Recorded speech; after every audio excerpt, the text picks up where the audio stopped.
Hey guys, before this video starts, I just want to say good luck on your summit if you plan to pull Ayaka or Shanna or even Mika yourself, and hope you get Mika, hope you win your 50-50, and if not, just save because this next patch is gonna be crazy. But what I said, I wanted to talk about Mika and how he's kind of a mixed bag to me, so what I've seen so far from him. But if you can just hit that like button and subscribe to my channel, we must appreciate it. But well, I said, I'm just gonna talk about how they kind of dropped the ball with Mika in a sense at C0. For one, we're gonna talk about how the hell is Mika not paired with Eula. Like one of the most biggest missed balls they could have done it in Genshin. Because you have all these specialized support that will never come back unless that unit's 5-star coming back. Like Goro, you will never see Goro again unless Ito's coming back. You will never see Sarah coming back unless Raiden coming back. And you will never see Farzan coming back unless Wanderer is back. And why that can't just be Eula new main 4-star just to be paired with him? And it really did confuse me. And also, from that, why the hell they have to hold back on his power level on C0? Why did just give him the same treatment like Goro, where Goro can be amazing at C6, but he's very usable at C0, but Mika really isn't. Like, you can use him if you want, but there's really no reason to use him unless you have C2 or higher, because why use him for particle generation when you can either use Diona or Rosaria? And realistically, from what I've seen, he basically like, he's not even like a side grade, he's more like a DPS loss. Like if you don't have certain units built, like if you're new to the game or you have him and he's the only option, he can actually work pretty fine, but it won't be the best bang for your buck unless you have Constellation to him, which is kind of dependent on RNG. So that's kind of a bummer to hear. Then instead of the Goro treatment, they got the Farzan treatment, which is kind of sucky, but it's what it is.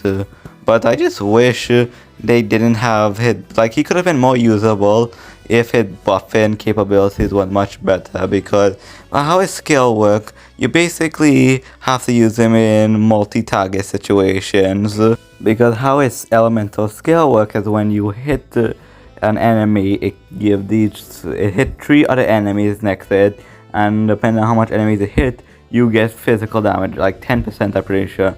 So in that, and you can only trigger it when they have more than one enemy. If you're fighting like a boss, you only get like 10 physical damage bonus, and another 10 if you have it passive, which it kind of sucks because it really doesn't feel usable like that. And if you really do want to use Mika, I would recommend you have to use Mika, Eula, Rosaria, and like depending on what enemy you fighting, if it have high physical resistance, you would use Fischl, but if they something like human, like Eremites, you just might want to go like a different unit, because you'll get diminishing returns because of all the physical damage you will be decreasing with Superconduct, Eula, and to the credit, it is good if you fighting those Black Knights from the Abyss, because you won't be using a shield and you get healing, so that's something. But realistically, he's very niche, even. And that's ironic to say, because he's a niche support for physical, but he's not the best at it, because you can use him, but why use him at C0 when you can just use a unit that can give off-field DPS?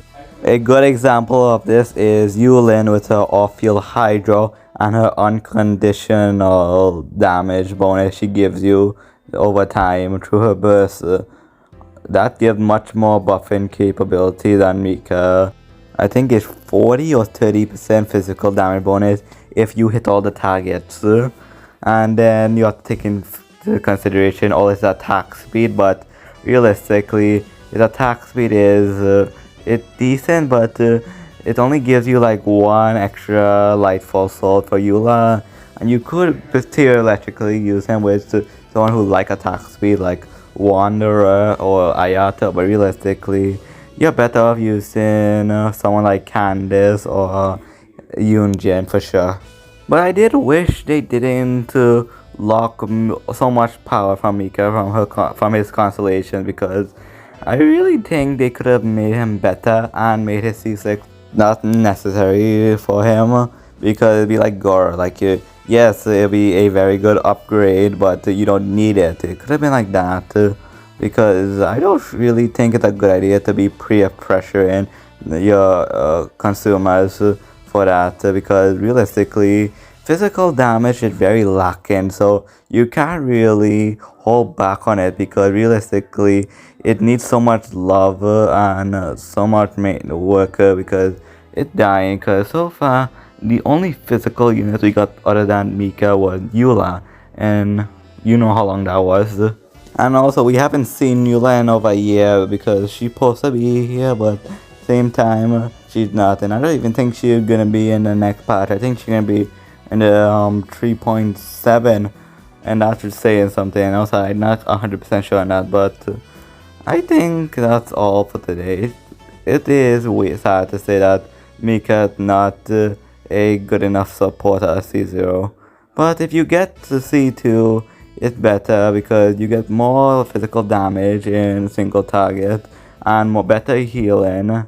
And then if you manage to get C6 Mika, I wish the best of luck on that, because realistically I would love to have that for my Eula, but I'm not gonna cry about it, because I don't really use Eula that much. But well, let me know what you think about it. If you liked the video, like, subscribe to my channel. I make daily videos every day, and that's it. Let me know what you think, and I think that's enough for me today. Have a safe day, and goodbye.